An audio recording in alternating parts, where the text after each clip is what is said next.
తల్లిదండ్రులు ప్రోత్సహిస్తే ఒక్కొక్క అడుగు వేస్తూ గుడి అడుగులు వేస్తూ చక్కగా వెళ్ళి అమ్మవారిని ఎంత ప్రార్థించి ఎంత వేడుకొని ఎంత శిరస్సు ఇచ్చి ఆమెను ప్రార్థిస్తే ఆ వేళ్ళన్నీ ఇలా మండుతూ ఆ వేళ్ళన్నీ బాధపడుతూ ఆ వేళ్ళన్నీ అమ్మవారి కోసం ఆరాధిస్తూ వచ్చే ఒక్కో స్వరం నిజంగా ఎంత చక్కగా వాళ్ళు వాయిస్తున్నారు. మీరు ఎంత చక్కగా గట్టిగా చప్పట్లు కొట్టాలి. మీరు ఊరికే ఇలా కొడితే ఎలా చెప్పండి, ఎంత గట్టిగా చప్పట్లు కొడితే వాళ్ళు అంత చక్కగా వాయిస్తారు. ఇప్పుడు శ్యామలే మీనాక్షి అని అమ్మవారిని ఇక్కడ అష్టాదశ శక్తిపీఠాల్లో ఒక అమ్మవారైనటువంటి భ్రమరాంబాదేవిని ఇప్పుడు కామాక్షి దేవిగా ఇక్కడ వీళ్ళందరూ ఆరాధించబోతున్నారు. వీరందరూ గట్టిగా ఒకసారి మళ్ళీ ఆశీర్వదించండి. శుభం.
గట్టిగా చెప్పట్లు చూడండి ఎంత చక్కగా పిల్లలు వాయిస్తున్నారు.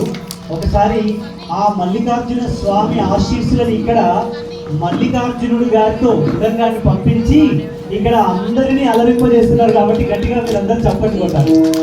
గుర్తుపెట్టుకోండి, సంగీతమైనా సాహిత్యమైనా ఏదైనా మన మనస్సు నుండి మనం వేడుకోవాలి అంటే శివుడైనా కేశవుడైనా ఎవరైనా కానీ మనస్సు మొత్తం మనం నిమగ్నం చేసుకొని స్వామిని ప్రార్థిస్తూ చేస్తేనే అచ్యుత కేశవ నారాయణ మాధవ గోవింద అని మనం ఎంతో ఆహ్లాదతో అంటే ఎంతో ఆర్ద్రతతో ఎంతో ఆత్మీయతతో మనం ఆయనని కొలుస్తూ ఉంటాం. అలాంటి కీర్తన ఇప్పుడు అచ్యుతం కేశవం రామనారాయణం అని అందరూ వాయించబోతున్నారు.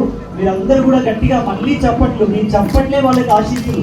ఎక్కడైనా ఒక పెద్ద విద్వత్ సభ జరుగుతోంది, ఎక్కడైనా ఒక సంగీత సభ జరుగుతోంది అంటే వాళ్ళు వాయించిన దానికి మీరు తన్మయులై మీరు చప్పట్లు కొట్టడం ఒకేసైతే ఇక్కడ పిల్లలు వాయించే ఈ అద్భుతమైన ప్రదర్శనని మీరు ఆశీర్వదిస్తే వాళ్ళకి స్వామి ఆశీస్సులుగా ఇక్కడ వచ్చి వాళ్ళు